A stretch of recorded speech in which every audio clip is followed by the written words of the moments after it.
so full of life, progress, and warm-hearted people.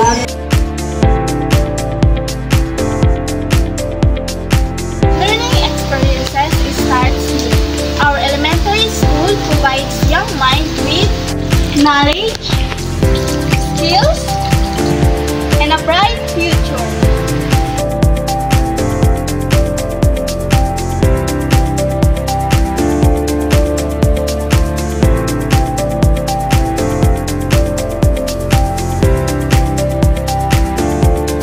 And in high school, we prepare students to have a bigger dreams and greater opportunities.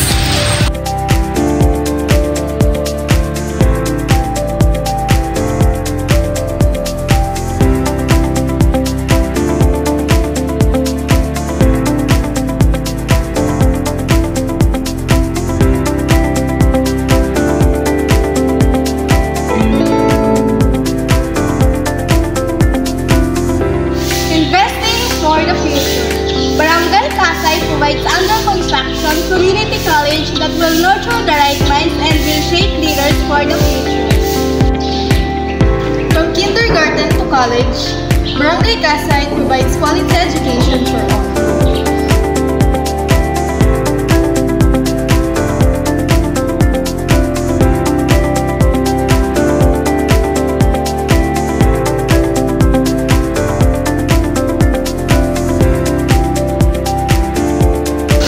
Thriving community with strong support. Kasay provides its residents with a common record for recreation, A well-equipped barangay hall, and a dedicated health center, ensuring the well-being of everyone. Building your own home and business, the Castros Hardware in our barangay has everything you need. From nails to lumber, we got you covered. Craving something delicious? The Mixes Barregas Foodhouse serves the best. Steaming hot lomi that will keep you coming back for more.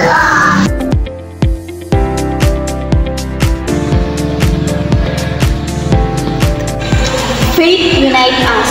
Our church is the heart of our community.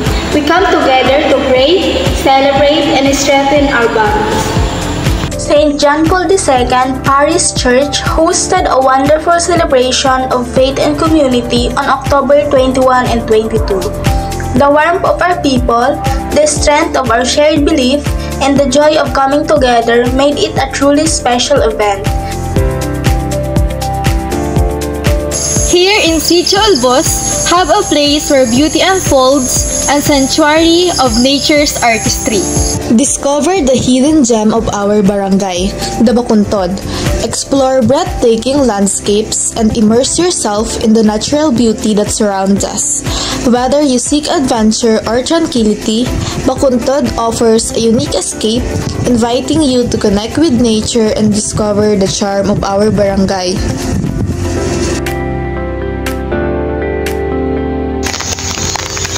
Our rice fields are our pride. Hardworking farmers and fertile lands ensure a bountiful harvest that feeds families near and far. Our rich fields is a testament to generations of hard work and dedication. Provides sustenance for our community and beauty for all to behold. Witness the vibrant green expanse, the rhythmic sway of the rice stalks, and the promise of a plentiful harvest. This is the heart of our barangay.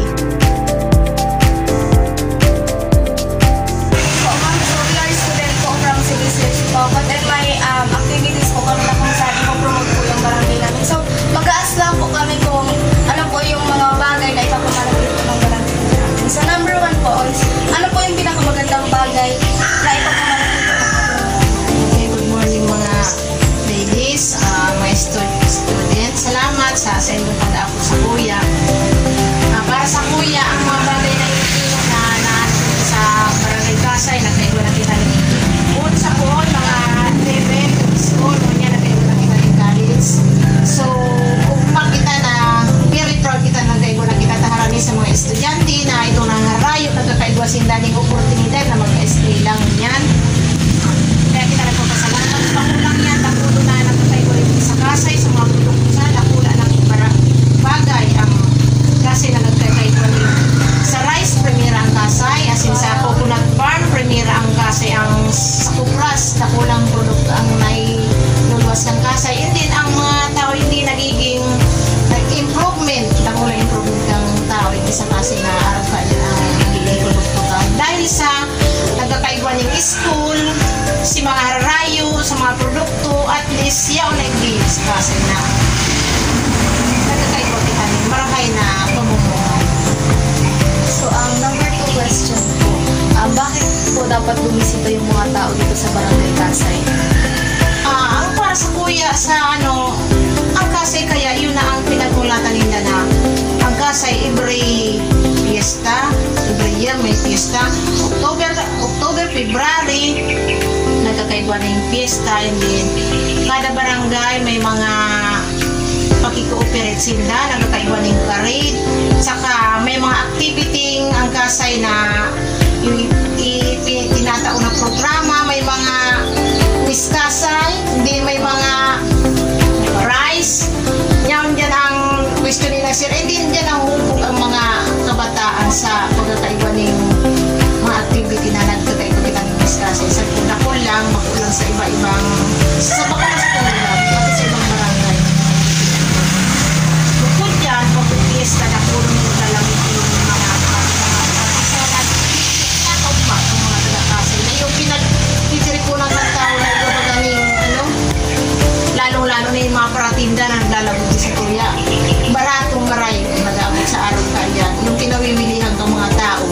Sa gubang ulang yan, pag nagpipista ang Kasay, kubos bagay hindi ang tao, welcome ang gabusta ang mga tao, hindi ka na po nagaharanda para sa inda. So, number 3 question po. Ano po ang inyong mensahe po sa mga nais bumisita po dito sa Kasay?